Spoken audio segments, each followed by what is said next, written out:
Cette visite de l'ambassadeur du Royaume de Norvège près le Bénin, avec résidence à Abuja, fait suite à celle du président Patrice Talon il y a quelques semaines dans ce pays d'Europe du Nord. Elle s'inscrit dans le cadre du renforcement des relations diplomatiques entre les deux pays, des relations qui portent déjà des fruits. Je voudrais préciser qu'en regard de la nouvelle dynamique de coopération entre les deux pays, le Royaume Norvège a décidé de rendre éligible le Bénin au programme du développement norvégien Oil for Development. C'est un grand programme avec un nombre de pays pour effectuer l'administration et le développement du secteur de pétrole. Le Bénin a été admis seulement jeudi dernier à ce programme important, Oil for Development, qui est un programme qu'on peut qualifier d'un programme important lorsque l'on veut coopérer avec votre pays dans le domaine du pétrole. C'est Pétrole pour le développement.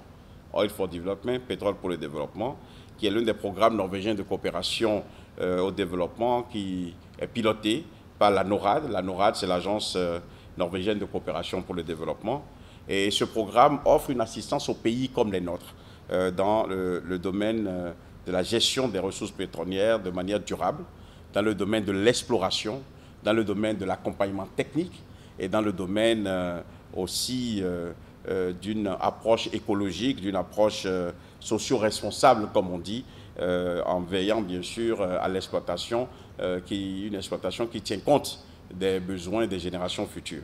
Après la visite du chef de l'État à Oslo, 3 groupes norvégiens se sont déjà rendus au Bénin. Ils interviennent essentiellement dans le domaine de l'énergie. L'un s'occupe de surveillance des eaux territoriales du périmètre marin pour notre pays, et les autres sont dans le domaine de l'énergie, à la fois les énergies renouvelables, mais aussi les énergies telles que nous les utilisons de manière classique. Nous avons décidé que le comité consultatif qui travaillera à faire avancer tout ce que nous avons retenu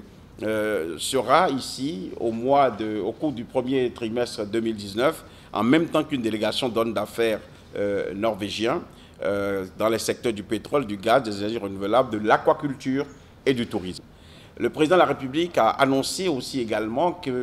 qu'il a décidé qu'au cours de l'année 2019, et plus précisément au cours du second semestre, que nous puissions organiser une semaine du Bénin en Norvège pour permettre à nos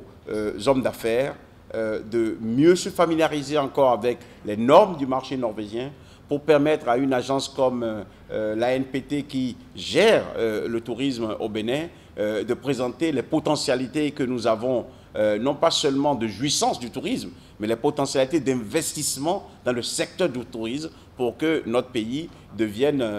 comme nous souhaitons l'être, une destination de choix, une destination de première classe dans le domaine du tourisme, parce que vous vous souvenez que nous avons retenu le tourisme comme l'un des accélérateurs de notre croissance économique. C'est la croissance économique qui nous permettra de créer des richesses, et c'est lorsque nous aurons des richesses que nous pourrons faire une bonne répartition avec les uns et les autres. Au cours de l'audience que le chef de l'État a accordée à l'ambassadeur de la Norvège près le Bénin, le président Patrice Talon a décidé que le Bénin soutienne la candidature de ce pays comme membre non permanent du Conseil de sécurité des Nations Unies pour la période 2021-2022.